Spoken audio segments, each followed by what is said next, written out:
Hey friends and neighbors, this is Chuck out at Sheraton Park Farms. Welcome back to the farm. So the other day we done a video where we had picked up some new chicks from the post office. Well, since then there's 40 of those. Yeah, 40 of those. Since then we've added a few, about 250 I think it is.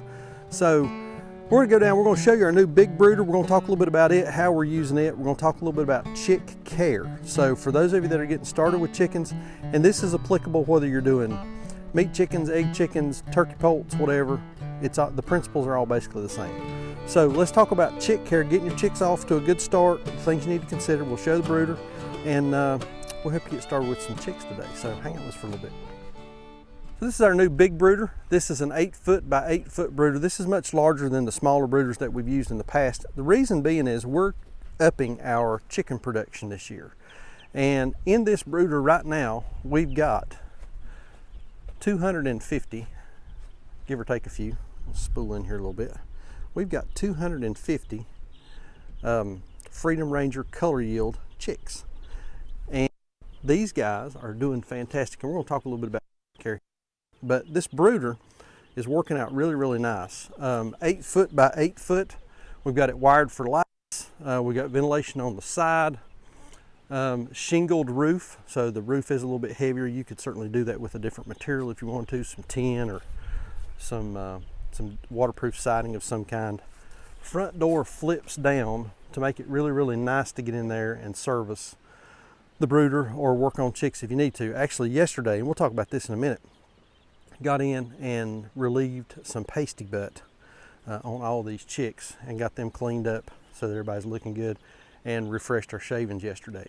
This brooder, we found a picture of this online, didn't know, but real similar to one that Joel Salatin uses. We've made some enhancements and some changes to it. Got a set of plans listed in the description down below. If you'd like a set of plans for this brooder, go down there and check that out. If you're wanting to do chicks on a larger scale, this is the brooder for you. I mean, this is working out really, really nice for us. Plenty of room.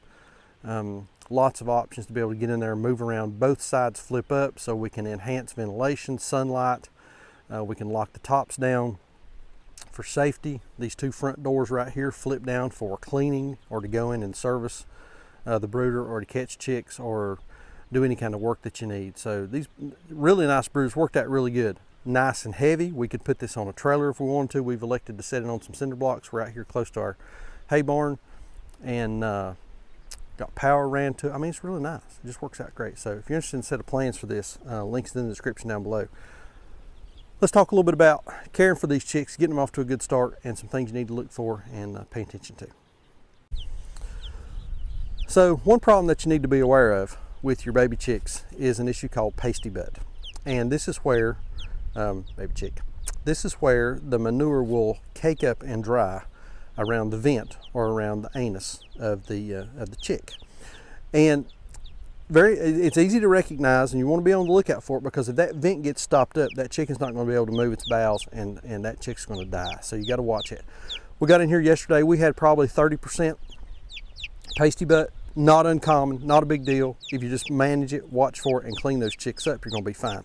This is what a vent, a clean vent, should look like. Nice and pink, there's no poo around it. This may be one that we cleaned off yesterday. No, it's not, because it's not got hair missing. But clean vent, this is what that vent should look like on those chicks. If you've got a chick that's got a pasty butt, got a poopy diaper is what we call it, caked up manure around it, you want to peel that off. You can use a wet, warm washcloth to soften that manure up, to clean it off. Be real gentle with it. You don't want to just grab it and pull. You're going to pull the hair out of the chicken's bottom, and that's going to be uncomfortable. And if you're not careful, you can also invert, or you can prolapse a vent. Yes, you got a lot to say, don't you? Yeah. So be on the lookout for Pasty Butt. You want to watch out for it. If you've got chickens that are starting to get that problem, clean that out. That will kill your chicks. So we went back and caught another chick that's got a little bit of, so this is kind of what you're going to see, only it will be a larger cake, a bigger chunk of manure. And these are real simple. I mean, this one's just kind of dried, but it just plucks right off, real easy. Just be nice and gentle, and you can get that manure. And see all this. So this manure here is below the vent. There's the vent on the chick. So you just want to make sure that you get all that clean. It will cake up again. It'll stop that vent up, and those chickens won't be able to move their bowels. That'll kill them. So One of the main things that you're going to want to worry about with baby chicks is heat and making sure that your chicks are staying warm. There are a number of different heating methods for your brooder. There's gas vents. It's just a big heating element that basically hangs in the middle of your brooder. We could use something like that in this. I've not been able to find one for sale. Another option are Ohio style brooders. These are just basically a heating plate that sits kind of elevated off of the surface of the brooder that the chicks can get under for heat. Those work great. Another good option. We've elected to use brooder lamps. These are some that we found from Hog Slat. Been really impressed with these so far. The element where the bulb screws in does not get super hot, which causes a problem with those bulbs kind of coming apart and failing prematurely. Want to make sure that the chicks have got some good warm space and some cooler space to move away from. So here's a good example. You can see these chicks that are over here in this corner. They're obviously plenty warm. They're moving out away from the lights. We got a few right over here kind of towards the middle to the right hand side right in here. Those chicks are kind of gathering up and under the light. They're a little cool, just trying to warm up. No big deal.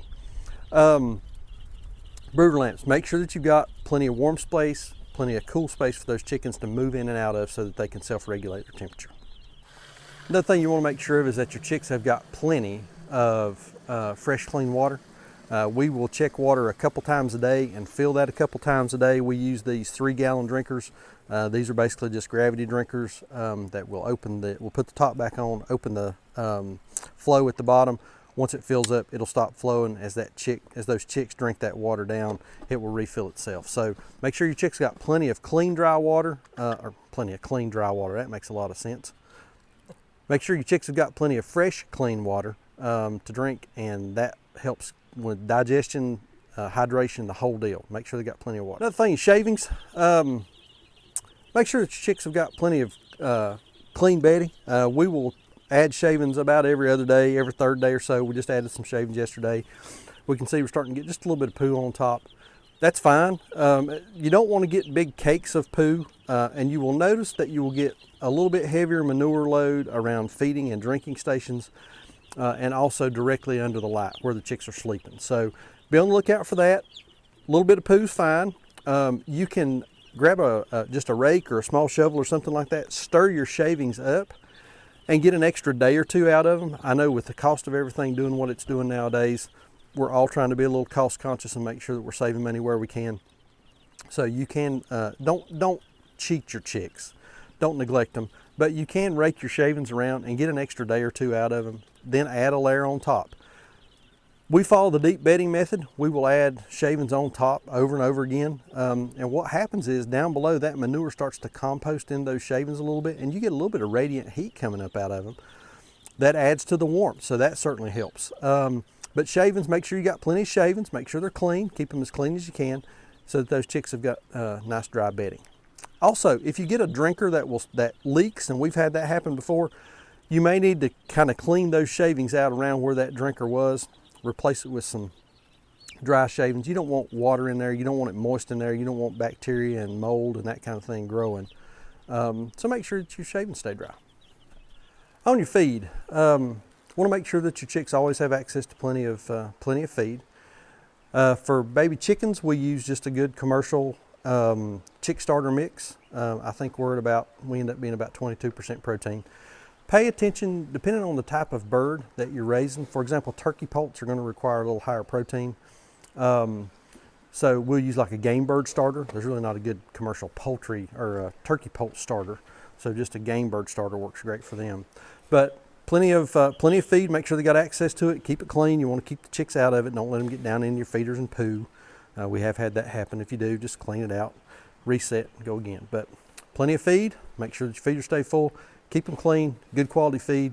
That'll get your chicks off to a good start. I'll show you all a little comparison. So we done the video the other day on the Cornish cross. We got 40 of those. And then 5 days later, we got 250 of these Freedom Ranger color yield. I want to show you the difference. And I don't know how well this picks up on camera, but these Cornish, man, he's loud, very much, a lot of difference in this bird versus this bird. This bird is still very light. There just doesn't feel like there's a lot of mass to it. This Cornish, this baby, this is a chunky little chicken nugget. This thing is just, he's very meaty. there's a much different feel to these birds.